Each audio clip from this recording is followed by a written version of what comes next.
কেমন আছেন সবাই? আমি চলে এসেছি পুরন ঢাকায়। পুরন ঢাকায় লালবাগ কেল্লায়। কী ঐতিহাসিক জিনিস আছে আমরা তা দেখব। চলে আসেন আমার সাথে। লালবাগ কেল্লার পুরন ঢাকার বুকে দাঁড়িয়ে থাকা মোগল ইতিহাসে এক নীরব সাক্ষী। ১৬৭৮ সালে শুরু হলো এই অসম্পূর্ণ থেকে যাওয়া এই কেল্লার প্রতিটা ইটে আছে রাজকীয়। নির্মাণ শুরু হয়েছিল ১৬৭৮ খ্রিস্টাব্দে। কাজ শুরু করে মোগল সম্রাটের পুত্র প্রিন্স মাহমুদ আজম শাহ, যিনি তখন বাংলার শাসনে ছিলেন। আজম শাহর ডাক পড়ায় তিনি ঢাকার পুরো কাজ শেষ করতে পারেনি। পরে শায়েস্তা খান এসে কাজ চালান। শায়েস্তা খানের মেয়ে ছিলেন বিবি পরী বিবি। আসল নাম ছিল ইরান দুঃখেতা। তিনি ছিলেন নবাব শায়েস্তা খানের কন্যা।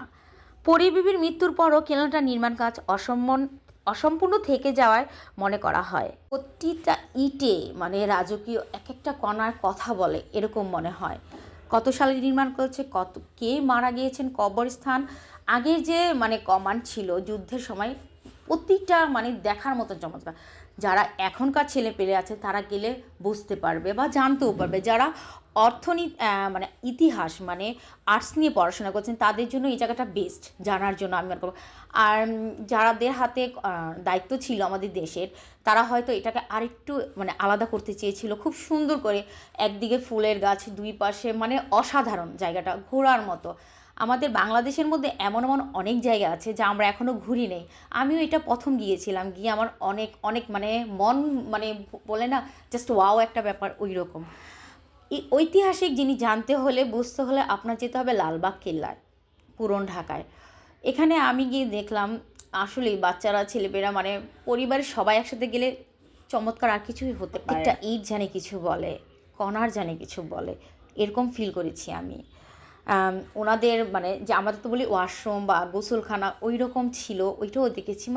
দেখে প্রতিটা মুহূর্ত একে জাস্ট খুবই ভালো ফিল করছি। আপনারা এখানে আসলে বুঝতে পারবেন। কে কোথায় থেকে আসবেন আমি জানি না।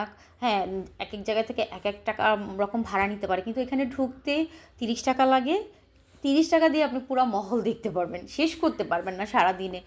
আর শুক্রবার দিন নামাজে যে ওয়াক্ত থাকে সময়টা, ওই সময় ১ থেকে ২ ঘন্টা বন্ধ থাকে। আর হচ্ছে রবিবার দিন ছুটির দিন, ওই দিন বন্ধ থাকে, ওই দিন কেউ যাবেন না। হ্যাঁ, এটা আমার তরফ থেকে আপনাদের জন্য একটা ছোট্ট একটি মেসেজ।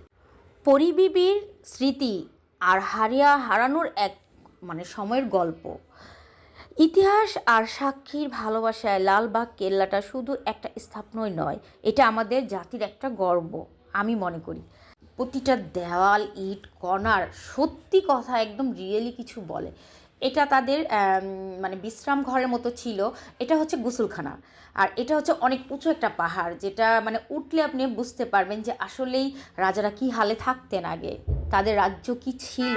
মূল পরিকল্পনার মতো কেল্লা এখনও সম্পূর্ণ হয়নি, তাই এখনও এটাকে অসম্পূর্ণ হিসেবে দেখা যায়। তাও বলবো যতটুকুই অনেক বেশি, অনেক বেশি।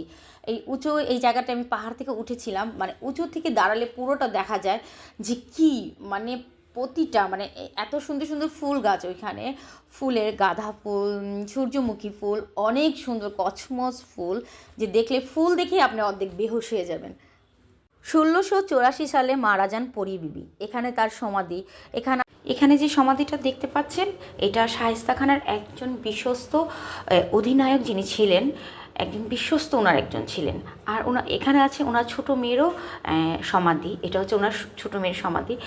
আর সব থেকে বেশি এখানে আমি অনেক ভালো লেগেছে সব কিছু, কিন্তু একটা জিনিস খুবই খারাপ লেগেছে। সমাধি তো সমাধি, এখানে জুতো পরে কেন উঠেছে সেটা খুবই খারাপ লেগেছে। আর এই যে এটা দেখতে পাচ্ছেন, এখান থেকে পানি পড়তো আগে ঝর্ণার মতো হয়তো, খুবই খুবই চমৎকার। এক একটা কণার, সূর্যমুখী ফুল দেখতে পাচ্ছেন, এক একটা কণার ছবি তোলার জন্য টোটালি অসাধারণ। এখানে গেলে আপনি সব কিছু পাবেন।